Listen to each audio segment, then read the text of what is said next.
Welcome to this episode of the Recalibrate Podcast. My name is Malcolm Tyree. I'm joined by my colleague, the Executive Director for the Recalibrate program. This is Efrain Cirilo. Efrain, today we're talking about stuff that churches really needed to be talking about, and that is visitors. But before we talk about visitors, I want to remind you and me and those who are listening in, that we're really about making disciples who make disciples. So if we're about making disciples who make disciples, what does that have to do with visitors? Yeah. Why do church leaders need to think about visitors in their church life?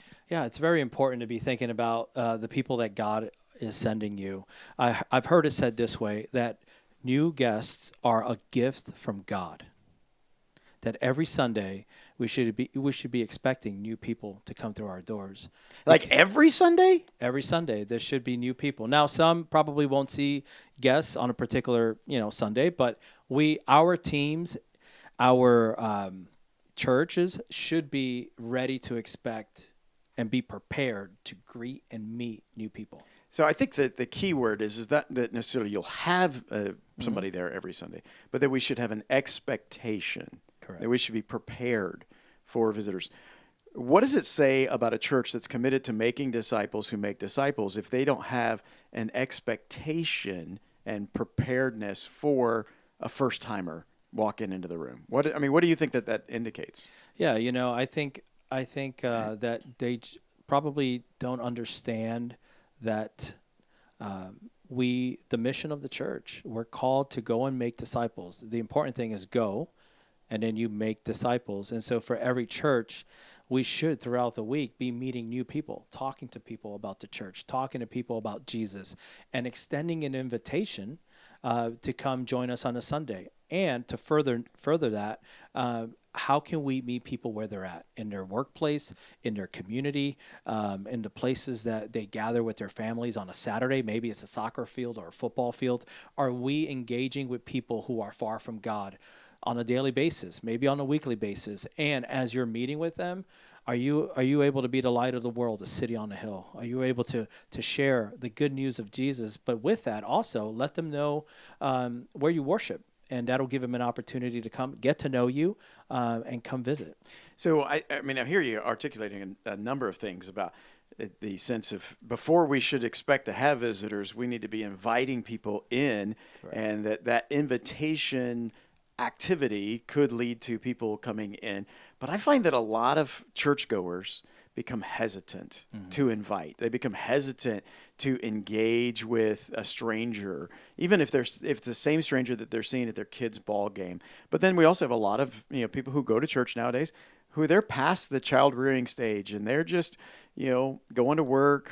Maybe they've entered in retirement. The sense of engaging with the stranger and inviting the stranger in. Talk about that just a little bit, because if we're going to go and make disciples, I think there's a sense in which we need to be engaging. Why do you think people are hesitant to invite people into the kingdom journey, into a discipleship relationship where they tell them where they go to church? You can find me here Sunday mornings at 10 o'clock. I think it has to do with fear. Fear can prevent people from sharing about Jesus. Not only that, but also sharing about maybe where they go to church. Maybe they're afraid of judgment or persecution, or that comes along with being a follower of Jesus. Another thing is could be that they're probably not sure how to do it. Maybe they're not being trained or equipped at their local church as to how do you go and share the good news of Jesus and loving people. Like, how do you truly love people? Are we equipping them? Are we training them so that they could have the tools? Maybe it's a tool where it's an invite card, or maybe it's a something in hand where they can give to somebody and say, "Hey, join us on Sunday," and so that you could learn more. Yeah, I think for some people it's a little easier than others to extend that card to say, "Hey, join me." People who are maybe sales trained or sales oriented in their career, but I think I find a lot of folks are just they're self-described introverts, and they feel as though they can't meet that new person. And I think this is important for us to talk about from the standpoint of in public meeting the new person, but also in corporate worship meeting the new person. Yeah. So when you're dealing with people who would identify as introverted, dealing with people who would identify as, I don't do sales, what would be a word of encouragement that you would give to them to help them step across the void, the space between their known world and the unknown world of the other person? How would you encourage somebody who would say, I just can't do it, E? Yeah, I think what's important is encouraging people to step out of their comfort zones. As followers of Jesus, that's who we are. We are a people of God that is constantly being led by Jesus to step out of our comfort zones and be uncomfortable. And so, but with that is we want to encourage people to be be you in a community, right? As you're meeting with people and talking with people, you don't have to pretend to be somebody you're not. Be you at the marketplace, at the grocery store, at the gas station where you go pump gas, and where you go work out, at the school, at your workplace. Be you. But what if me is only on the sofa? I mean, because that's sure. I got Netflix, I got air conditioning, I got Paramount Plus and Disney Plus and all. I got all the streams. I don't have to leave, and I can Instacart and DoorDash all my food in. There's a lot of options out there, and that's the distraction nowadays with the believer. There's so many things that are being thrown their way that they could very easily use as an excuse to not be proactive in sharing the gospel or being out in a community. We could so easy just sit in our little bubble, our comfort zones, and not walk out and be obedient to the Lord, right? Yeah. So we tell people all the time as you're talking with them is, where is the Lord, where is Jesus asking you to step out of your comfort zone? Trust him, walk by faith. Maybe it's a neighbor that needs to know that they're loved by God. Maybe it's a cup of coffee that you could have with them at the coffee shop. Maybe it's somebody that might need prayer, and you're prompted by the Holy Spirit to give them a phone call and a word of encouragement. We're all called. See, the thing is, making disciples is a mandate from Jesus for all of us individually, not just the church. I think that's a really powerful thing. Say it again. Yeah. It's for all of us. For all of us, not just the person on staff, not just the pastor or the leader. It's for every single person who comes, worships God, or has a relationship with Jesus. That's what we're called to do. Why are we here? What's our purpose? We're called to make disciples. And with that, we have to step out of our comfort zones. And I think maybe that's where it's at, is that I think maybe we miss the dynamic that it is our purpose to make disciples. Yeah. That I think many of us have just fallen into the trap of believing that it's our purpose just to read the Bible. It's our purpose to pray. It's our purpose to go to church, but not necessarily our purpose to make disciples. That's somebody else's purpose. Yeah. It's a professional clergy or a staff member at the church or that salesperson who really likes to go meet people. Yeah. One of the apps that I have that I use not all the time, as frequently as I could, but it's called the Bless app. Yeah. And are you familiar with this app? Yes. Where you can download it, you can put your address in, and it will show you the names of the people who live around you so that you can go on a prayer walk and you can be praying for them. You see their names, the address, and then it gives you like 3 ways to respond. So 1 is I prayed for them. 2 is I had a conversation with them. 3, like I shared the gospel with them. And I think for people who kind of get stuck on the sofa, even just taking the time to, look over that app. Maybe while you're taking the trash to the curb, you get to meet Charles or Jorge or whomever because you took the trash out, and next thing you know, there they are. And so I think there's a lot of fear there. And so that fear reduces our invitation. But then my guess is that fear probably plays a role in our engagement if they show up at our facilities, show up in our building. And so you talked about having a plan for visitors coming in. What would you say a church really needs to think about beyond the fact that expect a visitor? What would expecting a visitor look like? What are 3 things that you would say if a church is expecting a visitor, it's doing these 3 things? Yeah. So number 1 is when you expect a guest to come visit you, what are some things that you do at your house? I probably stuff everything in a closet. Okay. So you I pick up and you pick up, you clean, and so first impression is spray the Lysol. Yeah. So first impression is very important, making sure that things look good, at a level of excellence where you know that if you're having a new guest, I'm going to make sure that my house, my living room is clean, the hallway is clean, it smells good, right? That we're open the door, we're very welcoming. Somebody shows up at my door for the first time, I'm not just going to say, hey, just help, come on in. No, like we're going to have greeters at the doors. We're going to open up the doors. We're going to have them enter. So we have teams that are prepared. So make sure everything looks good on the visual side for when people walk in. And you have teams that are ready and prepared to greet them, to lead them to a next step, to a next area of So I think a lot of churches probably have the greeter, right? We'll just assume that they do. They got somebody there at the door welcoming people in. Hey, what are you doing here today? I mean, no, hey, it's great to see you. Welcome them in. But then from the doorway to the chair, do you feel like that there is like a role for somebody else to kind of, guide them, lead them, escort them? Definitely, 100%. It's good to have a couple of floaters in the lobby that are part of your team that have a lanyard. Hey, we're here to help you if you need any questions, if you have any questions. And check to see if they have kids. If they have kids, lead them to the kids' check-in area. If they look new here, show them where the restrooms are at, where the coffee is. You mean, give directions. You mean people walking into the church building for the first time don't know what the kids' care policy is or how kids are taken care of? They don't know where the restroom is at. Yeah. They don't know where the coffee and donuts might be. Yeah, you have to expect that they don't know anything regarding your church.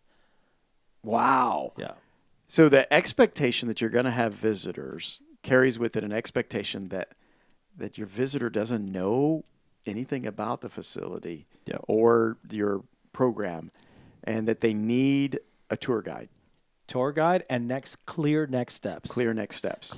Actually, there's a book called Fusion by Nelson Searchy, and he actually said in the book that it actually is called First Impressions, and it's a great book. I highly recommend people read it with their teams. But one of the things that it said is it will take 7 minutes to determine whether or not that guest will be back.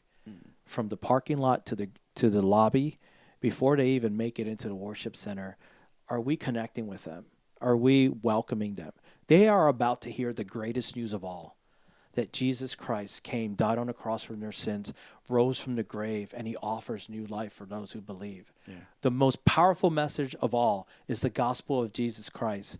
Why wouldn't we want to welcome them with such excellence and also with such love and welcome that they would know, wow, like, I feel like I belong here. I think that brings up a really interesting point, is that maybe we have got the door squared away. Maybe we've ushered them to the seat. But I wonder if you have a word of encouragement for pastors as they're preparing the message with regards to the expectation of a guest. Because, I mean, a lot of Sundays it's the same folks. Yeah. And so you have to always, I want to encourage the pastor to always think about when you're communicating your message, that there could be someone new there who's far from God. So keep that in mind. We have to be careful with understanding that the message, we should gear it towards those who are far from God and those that are long-time Jesus followers.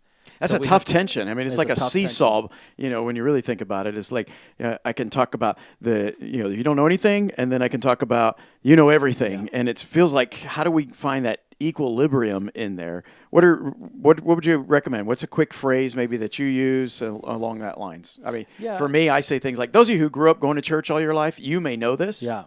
But for those who don't? Sure. I mean, if you're new with us today, or, hey, you probably don't have a clear understanding of the faith. Hey, we want you to know that we welcome you. We're glad you're here. Mm-hmm. We worship Jesus.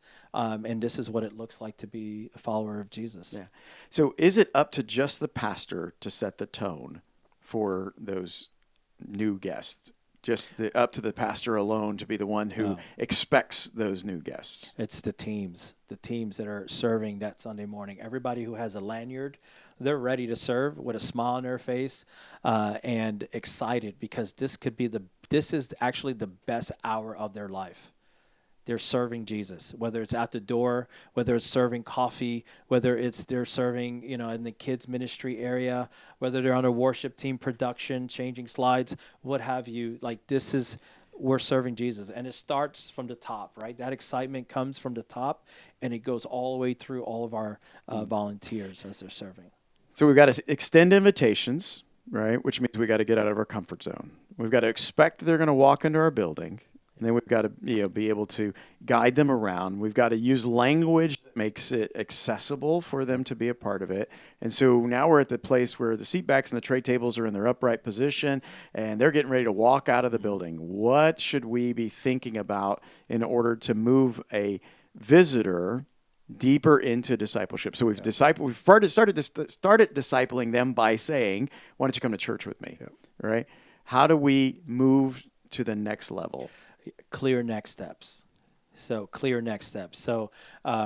there should be a segment during your worship service where you are welcoming people, but then giving them clear next steps. Hey, if you're new with us, fill out this Connect card, tap the badge that'll lead you to our link tree or our website with a Connect form, and we want to hear from you, and we will follow up with you. And then give them clear next steps for what the next level of ministry is at your church. If it's small group ministry, encourage them to sign up and join a small group ministry. If it's joining a team, encourage them to sign up to join a team. If you don't make the ask, they won't show up. So one of the things that I do with people who are new to our church is I just say, hey, look, why don't you give us 3 shots? All right. First week, it could be really good. Second week, it could be meh. And the third week is probably what we really are. And so I just, one of the things that I say to folks when they're leaving, if it's their first visit, hey, great having you with us today. I know you may be looking for a new church, so I just encourage you to check us out 3 times. Yeah. And that's one of those steps that I take to trying to encourage them to come back so that way I can follow up with them. It also gives me a reason to talk to them, to do something with that communication card, because that communication card could just pile up and pile up so and pile up. So we have to follow up. Got to follow up. We got to follow up. Yeah. Okay. All right. And so let's say they come back. What then? So, because that's the scary part, isn't it? Yeah. No. No, that's great. It's great to see you today, but you came back. No, if they come what was your name? Yeah. No, your teams are prepared and trained to hopefully remember their first name. It'll be great. I've heard a lot of guests say, "Hey, thanks for knowing my name." From teams that are serving. So train them. Hey, just try to remember their name. And then continue to make clear invitations for next steps, whether it's small group ministry, joining a team, or maybe there's a DNA class or a first-time class for guests. So if you just had to kind of throw out an expectation with regards to how many invitations it takes to get somebody to go from attending their first church service to participating in a small group or some other type of next step, how many invitations would you guess that it would take for folks to get there? Multiple invitations. You mean not just one? Yeah, correct. It would just be multiple invitations. So, you have a welcome moment in your congregation. You have next steps moments. Maybe you have announcement videos where you could even encourage them to invite. You could use your social media platforms and emails, communication, and text message to continue to invite people to the next step. And why is that important? Because we're called to make disciples. So we're not called to have them just attend a worship service. So how can we get them from worship attendance to a fully engaged disciple maker? How can we get them to become that? Well, make an invitation. And sometimes it's one-on-one. The best form of invitations is one-on-one. So empowering and equipping your people, your team, to make invitations to new people to come join them. That's the most powerful one, not just somebody on the platform saying, join a group and, join the team. It's personal invitation. And so if that permeates and infiltrates into the culture of your team, volunteer base, then, wow, imagine that. Every single team member is making an invitation, and the lead pastor or pastoral team, it's not on their shoulders to do that. So it sounds like that when it comes to helping visitors step into discipleship, it starts with a one-on-one invitation outside of a Sunday experience. It sounds like that, when they come to a Sunday experience, that there needs to be one-on-one engagement and not just everything from the platform, but there's some conversation, greetings, etc.